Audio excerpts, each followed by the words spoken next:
Jackson here from First Class Business, Vision Pros Live, the BeYourBestShow.com, and Oportunidades Latinos. Pero now let's go into this process. This is a training for my team. I figured, you know what, I'll do this in a fashion where I can give this to the world. We're working on some new design concepts because we help a lot of entrepreneurs that have very small teams understand that it's almost impossible to run a business as a small team, and there's dynamics that you need to prepare for. We've got a lot of them mapped out, but we're also in our own growing pains. We have a lot to learn. So we have about 30 individuals on our team that work with us right now, and there's so much overlap that occurs that I remember starting my first business and being in a position where I didn't know who to hire. I didn't think I needed to hire people. I figured I could just find people on Fiverr and get some executive assistants to do some things. And oh boy, was I wrong. If you're able to do things that way and be successful, not just pretend to be, power to you. Because most of the people I've met, I'm talking thousands and thousands of entrepreneurs that call themselves solopreneurs, are either lying or they're not doing as well as they seem like they're doing. And eventually the balloon pops, or they start to realize that, you know what, this just isn't that cool.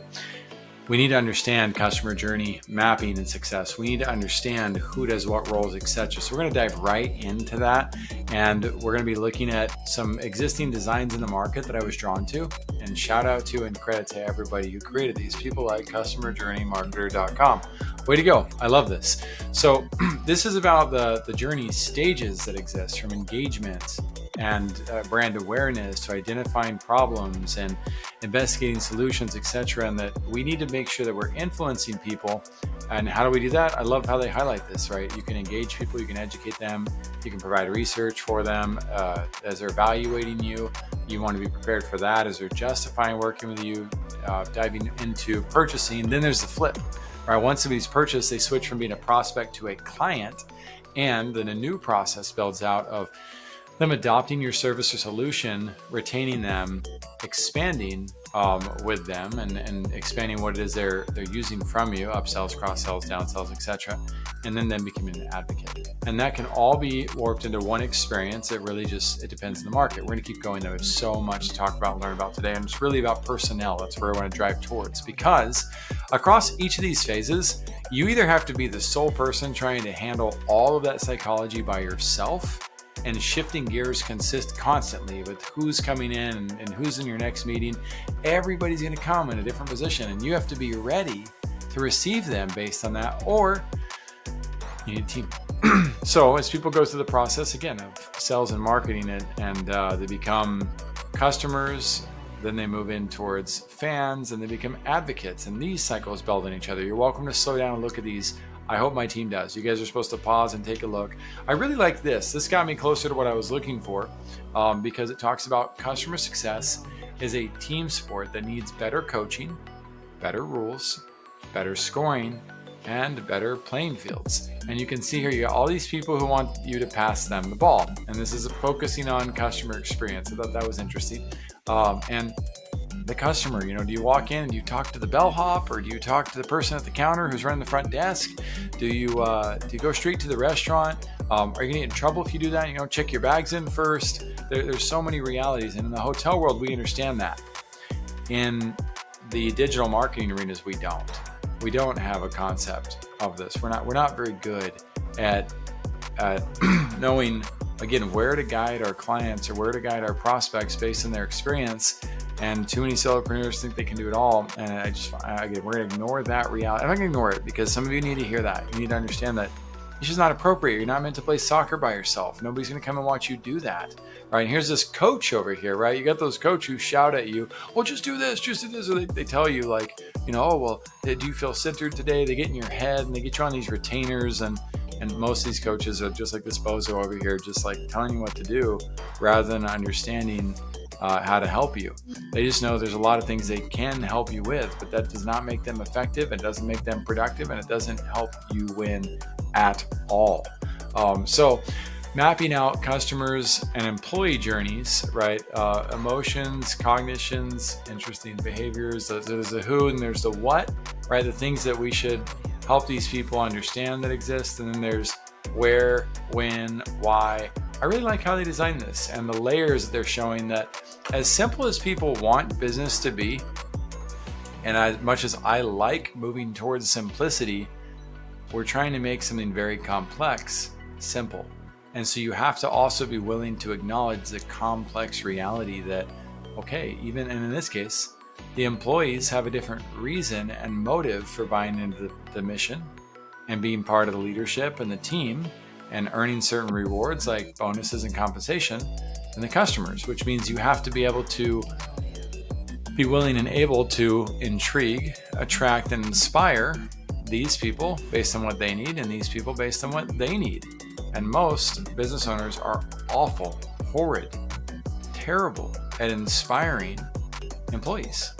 Or they're pretty awful at inspiring prospects, or they're pretty awful at inspiring customers. Again, this is a lot to mentally manage by oneself. Over here, customer enrolls, right? They request service. This would be, I guess, signing up for an online like SaaS product. They meet a service representative. And then this showcases that one service representative does it all. That's hilarious. This does not happen at Sustainable Business Models. But I was like, okay, we're getting closer. We need to create a map. I want to create a map similar to this that creates this simplistic viewpoint, but that highlights that, okay, your service representative or maybe a brand ambassador might come first. Then you might have a customer service representative, but then they might, after check service history, or as they're moving forward to the next level, and this is not what we're going to use, but that next level might include a junior sales rep, right? And which might be labeled BDR.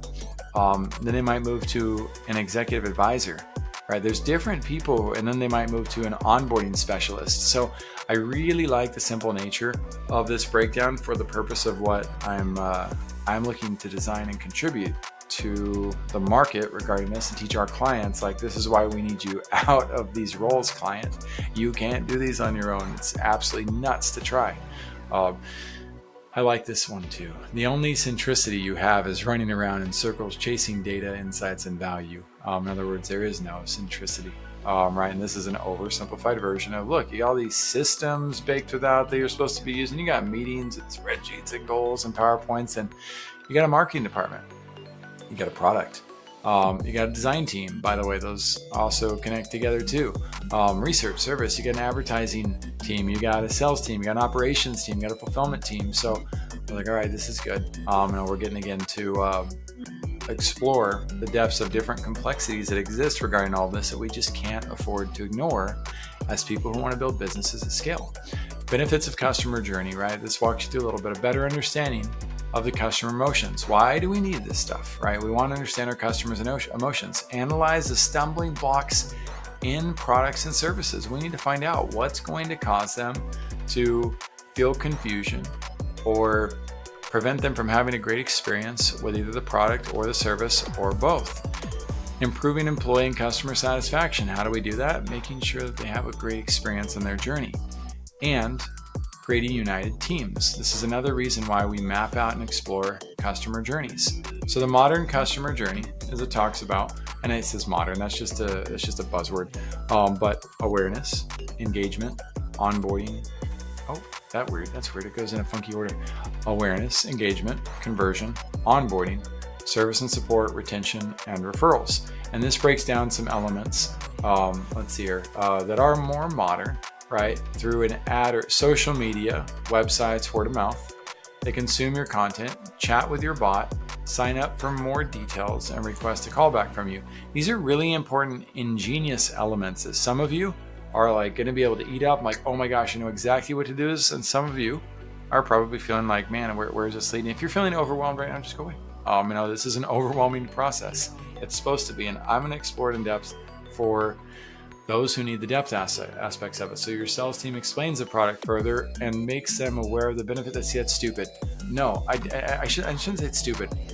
Your business model better have a ton of money if you're going to put the sales team at the engagement level. You better be given great salaries because, and you better hope that they're not trying to drive immediate transactions, especially at high ticket, because that's way too premature in the relationship cycle to be introducing that process in most cases. Offline, they visit your store and talk to the store executives. That can definitely happen. if you have a physical store. But in terms of digital marketing, they need more time to nurture and really understand what it is you have to offer, so that you're not wasting funds on a sales rep who's not going to be able to close or move deals forward in healthy fashion. And there's a lot of cost associated with getting salespeople involved that early. Conversion. They get convinced that your product is a fit for them to buy. This is way too oversimplified. Conversions come in forms. Is it the book that they bought, whether they got for free, but they had to pay for shipping and handling? They bought it. Right? Is it the trial that they started? If they're starting a trial, they're giving you their time, and their time is more expensive than their money, especially when it comes to entrepreneurs. So those are elements to consider and look at. And that's again why this process should not be oversimplified. You got to dive in and look at how do these elements relate to your process. So we're going to move past this one. Team, I think you got to dive in more depth with this. These are the types of customer journey mapping that make me happy as well. I like this style of design a little bit better, but it's going to correlate with they're putting a correlation between the psychological phases that people pass through, and steps, if you will, and where they most likely come across different types of assets, or where you might introduce certain type of assets or use certain types of tools to accomplish the goal of helping people move from engaged to an advocate, right? And this again, oversimplified.